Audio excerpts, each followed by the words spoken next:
the Honourable Orlando Smith, leader of the National Democratic Party, the residents of the beautiful British Virgin Islands, particularly those in the 1st District, and those persons listening to us by radio, television, and the internet, a pleasant good evening to you. I am very excited to be here in the 1st District, the district that produced the greatest leader in the history of these islands, the late Honourable Lavity Stoutt.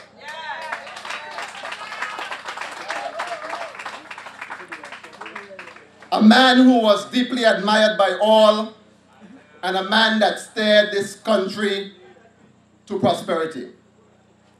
A man that would have led us out of the quagmire that we found ourselves in today had he been alive. Yes.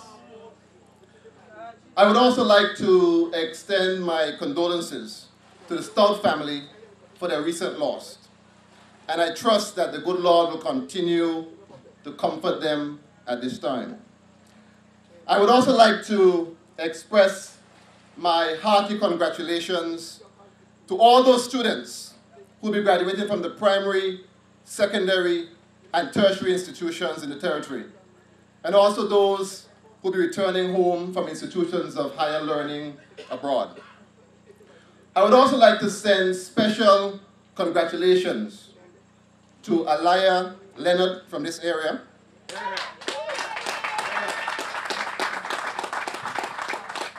She was at the top of her class in the Seventh-day Adventist school. And she also placed 5th in the territory. I know your parents well, and I know that they're very proud of you, especially your mother. This country that we call home needs its youths. Yes, sir. It needs them to be adequately prepared to take it forward in this relay race of life.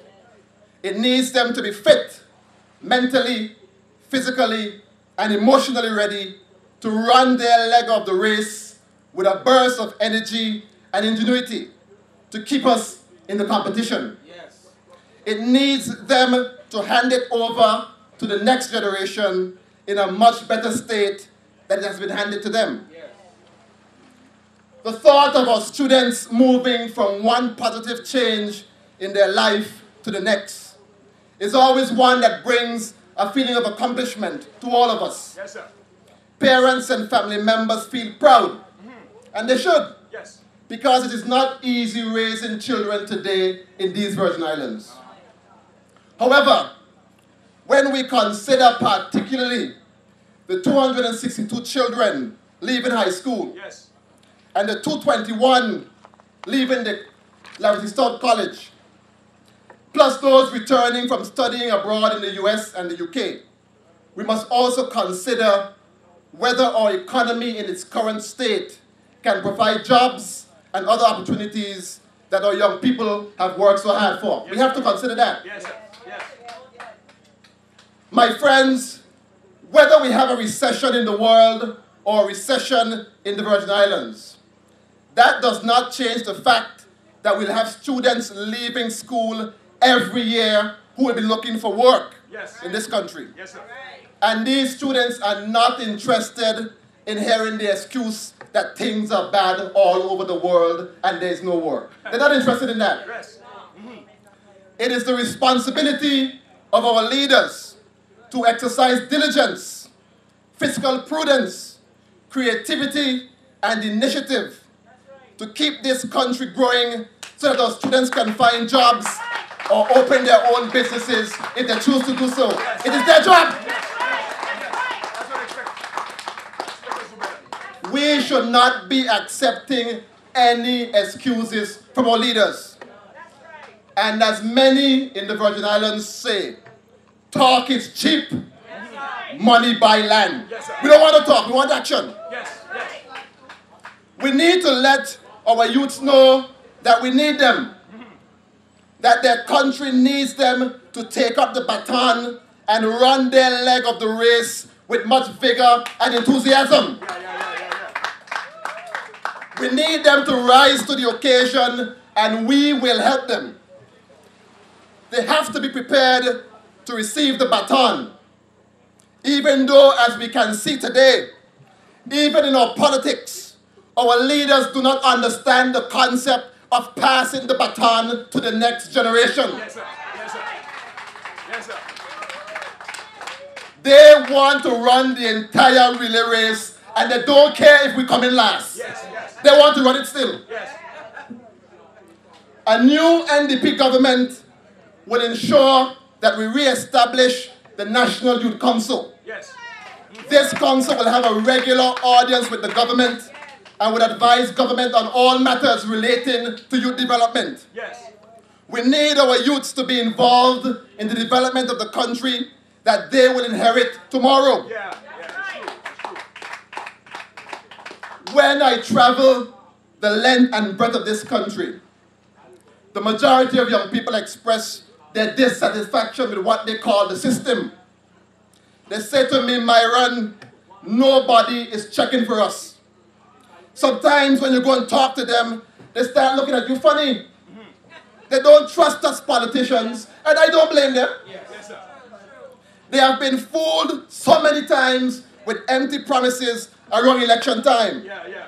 And after election, they cannot even see the politician who promised them so much for a vote. It's a bad thing. But tonight, I want to say to our young people that the new National Democratic Party, we got the message loud and clear, and we got your back.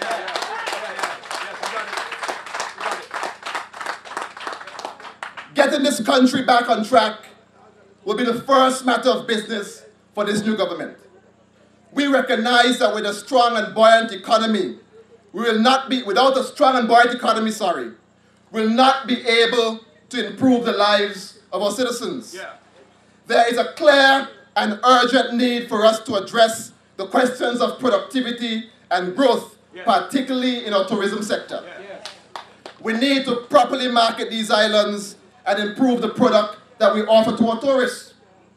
The performance of our tourist industry affects the construction industry, the agricultural industry, the retail business, and every other business in this country. We must ensure that we keep this industry vibrant so that we can provide jobs for our people, especially those leaving high school and college. We recognize that some of our young people will want to become businessmen and women, but may not have the financial resources or the expertise to start up. The new National Democratic Party will ensure that the National Business Bureau is fully operational, and it will serve as a one-stop shop for new and existing businessmen and women in this country. Yes, sir. Yes, sir. We recognize that our people today are not only interested in bouncing a basketball and playing sports. Our young people are not only interested in that. True. They want to participate in a meaningful way to the development of this country. Yes, sir. And we must ensure that there is a path for them. Yes. They want to own their own piece of land where they could build a house and start a family. I will seek to ensure that the NDP sets up a land bank, Yes. so that our young people will be able to afford to buy a piece of land in this country. Yes, sir. Good thing. The cost of land in this country has skyrocketed over the years. And if we don't do something about it, the young man from Carrot Bay or Apple Bay and the single mother from West End or the Towers will not be able to buy land to put a roof over our head Yeah, true. if we continue at this pace. True. The present government campaigned heavily in the last election on the promise that they'll provide an affordable housing program to ensure that our young people can own their own homes. I think they said it would be a turnkey arrangement. You just bring your clothes and you move in. Now it's almost 4 years later, and not even a full coop has been built. Yes, sir. No wonder the young people feel the way that they feel. We have a major priority problem in this country. We spend over $5 million and counting on a greenhouse that up to now have not even produced one string bean. Not one green. Not one green. Not one green, no. It is now becoming a house for rats. And we are waiting to see if they will survive during the hurricane season. We spent nearly $2 million on a long, unnecessary wall in Carrot Bay just to give a few persons work to do. We spent over $500,000 to put up street lights at the roundabout, which had to be taken down because it wasn't practical. This was even after citizens and even the own consultant to the project said that it could not work.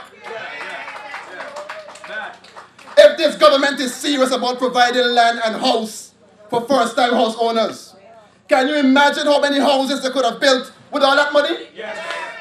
We have a problem in this country, ladies and gentlemen. We have a priority problem. We need all hands on deck to move this country forward, including those youths who are at risk of destructive behavior.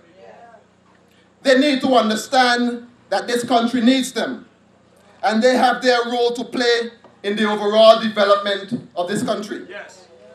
Our leadership cannot ignore the fact that our young men largely make up the prison population. And the same segment, years before ending up at Balsam Gut, were the guys that were hanging around doing nothing. And we ignored their lack of opportunity, I am afraid that we are losing a whole generation of young men, and we cannot afford to let that happen. No, cannot. We must take proactive steps to help these youths before they enter into a life of crime.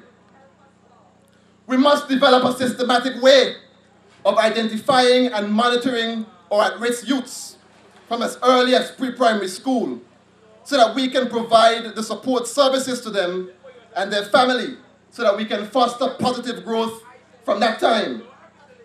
Very often, as parents and leaders in the community, we wait until our youths are on the doorsteps of the court before we seek help for them. But by then, the destructive behavior would have already taken root in them. Our leaders must ensure that the government department, the relevant government department, has all the tools and resources that they need to address this problem.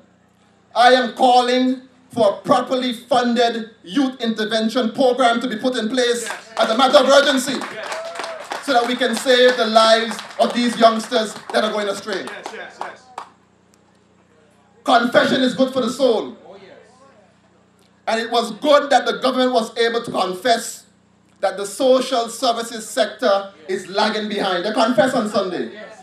Maybe they went to church first and then they confess after. But it's good for the soul. Yeah. But what they forgot to confess was the reason why it's lagging behind is because they put the building of retaining walls before the building of the future for our youths. Yeah. That is why this problem's there. Yeah. We have to hand this country over to our young people in a better state than it was handed to us by those before us. Yeah. And from the melee that broke today, we're going to fall short on that. Yeah. Mark gave you some figures. But I saw part of the thing on Platinum that frightened me. That the government owes 27 million and change to creditors and contractors in this country. That statement sounds bad on its own, but I'm going to add another piece that makes it sound worse. As of May 31st, in the government bank book, they only had 25 million and change. You do the maths. If all those creditors were to call for the money now, the government would be dead broke in this country. And we would have nothing to pass on to our youths. That's a problem. Yes, sir. It's a problem. That's a problem. Yeah. And then, as Mark said, you hear the breaking ground here, the breaking ground there, the breaking ground everywhere. The same person that said we broke turn around and say you're going to build bathrooms in Virgin Gorda. How are you going to build bathrooms without money? Stop playing games with us. Stop playing games with us. Let us get things right. And if you can't do the job, get out of the office. We have a team of leaders led by Dr. Smith who can do the job. Yes, sir. Yes, sir. Jump before we push you. Yeah.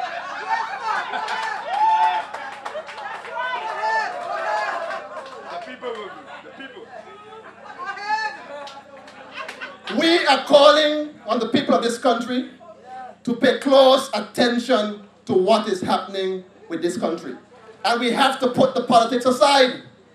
Because whether you're VIP, NDP, PPP, no P, all of us will suffer in this country if we continue this way. The bank don't want to hear who was VIP or NDP when you got to pay your mortgage. They want the money. Yes, sir. And we have got to get this country back on the path of prosperity. And we have a leader, Dr. Smith, who can do that. Yes, sir. Yeah. And we have Archie Christian, Yes, sir. who can do that. You hear Archie tonight. We have Ronnie W. Skelton, who can do that. And you know, as I said, things are so bad in this country, you have to fix it from the bottom up. Yes, sir. Yes, sir. My name is Myron Walwyn. I'm going to be at the bottom of the ballot paper. So you put your eggs there first, and you work the way up. Thank you for listening, and good evening.